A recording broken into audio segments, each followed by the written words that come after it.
கர்த்தருடைய பிள்ளைகளை உங்கள் ஒவ்வொருவருக்கும் என் ஆண்டவராகிய இயேசு கிறிஸ்துவின் நாமத்தில் நான் வாழ்த்துக்களை தெரிவித்துக் கொள்கிறேன். தேவ ஜனங்களே, இந்த நாளிலும் நாம் நோவாவின் நாட்களிலே என்னென்ன சம்பவங்கள் நடைபெற்றது, பூமியிலே எப்படிப்பட்ட அக்கிரமங்கள் எல்லாம் இருந்தது, ஏன் கர்த்தர் பூமியை முழுவதும் அழித்து போட்டார் என்று சொல்லி நாம் தியானிக்க போகிறோம்.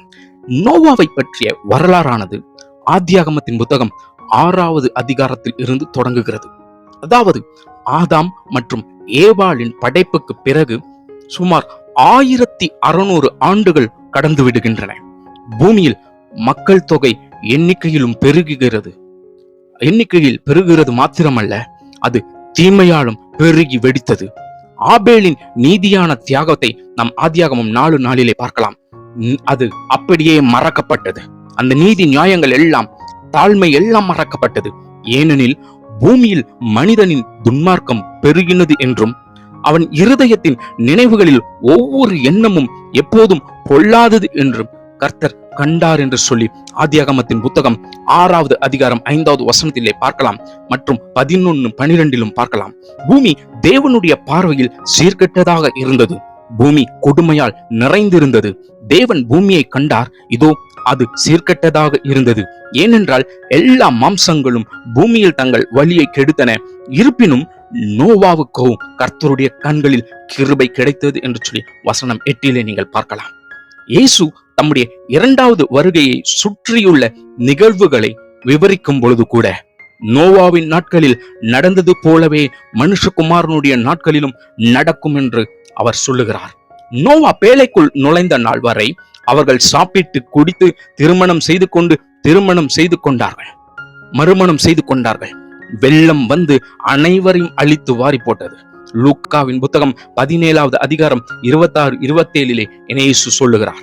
நோவாவின் கால மக்கள் முற்றிலும் ஒழுக்கக்கேடானவர்களாக இருந்த போதிலும் அவர்கள் அதை பற்றி சிறிதும் கவலைப்படவில்லை என்பதை தான் இயேசு சுட்டிக்காட்டினார். கடவுளின் நியாய தீர்ப்பை பற்றி ஒரு சிந்தனை கூட இல்லாமல் அவர்கள் தங்கள் வாழ்க்கையின் நிகழ்வுகளை தொடர்ந்து கொண்டே இருந்தனர். நோவா ஒரு நீதியின் பிரசங்கி என்று விவரிக்கப்படுகிறார்.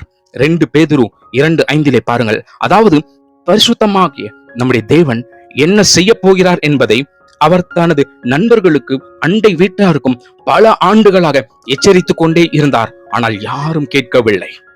அந்த நேரத்தில் முழு உலகமும் ஒழுக்கக்கேடாய் காணப்பட்டது. தெய்வ பக்தியற்ற வாழ்க்கை முறையை அவர்கள் பின்தொடர்ந்து கொண்டிருந்தனர். கர்த்தருக்கு விரோதமான காரியங்களை செய்தனர். நம்முடைய ஆண்டவராகிய பரலோக தேவன் கூட தாம் மனிதனை படைத்ததற்காக மனஸ்தாபப்படுகிறேன் என்று சொல்லி இருக்கிறாரே, இது போதாதா? நீங்கள் ஆதியாகமம் 6:6 பாருங்கள். நோவாவையும் அவன் குடும்பத்தையும் தவிர மற்ற எல்லா மனிதரையும் அழிக்க வேண்டியதன் ஒரு பகுதி நீங்கள் ஆதியாகமத்தின் புத்தகம் 6:1-4 வரையில் குறிப்பிடப்பட்டிருக்கிறது. பாவம் என்று பல அறிஞர்கள் நம்புகிறார்கள். அப்போது அந்த நாட்களிலே ஆனால் உண்மையில் நடந்த சம்பவம், நெஃபிலியன்கள் பூமியில் இருந்தார்கள், அதாவது ராட்சத மனிதர்கள்.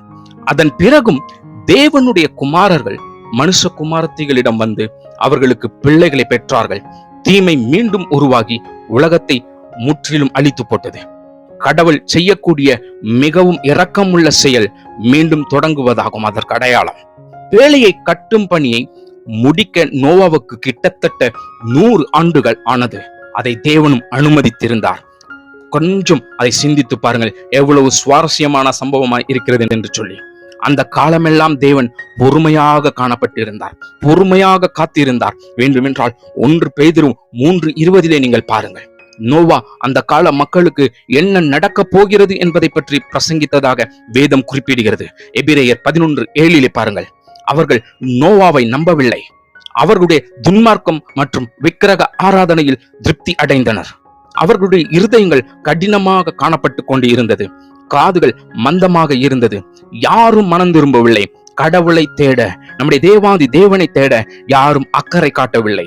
இயேசு தம்முடைய பூமிக்குரிய ராஜ்யத்தை நிறுவ திரும்புவதற்கு முன்பு உலகம் மிகவும் ஒரே மாதிரியாக தான் இருக்கும் என்று கூறுகிறார். மிகவும் கொடியதாய் காணப்படும் என்று சொல்லுகிறார். நீங்கள் எதிர்பார்க்காத நேரத்தில் மனுஷகுமாரன் வருவார் என்று எச்சரிக்கிறார். எனவே நீங்கள் தயாராக இருக்க வேண்டும். நாம் அனைவருமே எச்சரிக்கையாய் காணப்பட வேண்டும் என்று அவர் நம்மை எச்சரித்திருக்கிறார். இயேசு வருவதற்கு முன்பு உலகத்தின் நிலைமையானது, அதை பற்றிய தெளிவான காரியங்களை நீங்கள், தெளிவான வசனங்களை நீங்கள் 2 தீமோத்தேயு 3வது அதிகாரம் 1-4 வரையிலும் பார்க்கலாம். மேலும் பெரும்பாலும் நோவாவின் நாட்களில் உலகத்தையும் தேவன் விவரிக்கிறது. அந்த வசனம் என்ன கூறுகிறது? ஆனால் இதை கவனித்து பாருங்கள், இதை சிந்தித்து பாருங்கள். அந்த வசனம் சொல்லுகிறதை, கடைசி நாட்களில் கொடிய காலங்கள் வரும். மக்கள் தற்பிரியர்களாகவும் பணப்பிரியர்களாகவும் பெருமைப்படிப்பவர்களாகவும் பெருமையை எதிர்பார்ப்பவர்களாகவும் துஷ்பிரயோகம் செய்பவர்களாகவும் தங்கள் பெற்றோர்களுக்கு கீழ்ப்படியாதவர்களாகவும் நன்றியற்றவர்களாகவும் பரிசுத்தமற்றவர்களாகவும் அன்பு இல்லாதவர்களாகவும் மன்னிக்கத்தகாதவர்களாகவும் அவதூறு செய்பவர்களாகவும் சுய கட்டுப்பாடு இல்லாதவர்களாகவும் கொடூரமானவர்களாகவும் தன்மை விரும்பாதவர்களுக்காகவும் துரோகிகளாகவும் துஷ்பிரயோகம் செய்பவர்களாகவும் தேவனை விட இன்பத்தை விரும்புகிறவர்களாகவும் இருப்பார்கள். நோவாவின் நாட்களிலே உலகம் எப்படி இருந்தது என்பதை புரிந்து கொள்ள நாம் இந்த வசனங்கள் ஒவ்வொன்றையும் தியானித்து பாருங்கள். இது அப்படியே 2 தீமோத்தேயுவிலே சொல்லப்பட்டிருக்கிற அந்த வசனம் அப்படியே நோவாவின் நாட்களிலே காணப்பட்டது. அது அப்படியே இனி வரப்போகிற நாட்களிலே காணப்பட போகிறது. நீங்களும் நானும் எச்சரிக்கையாய் இருக்க வேண்டும்.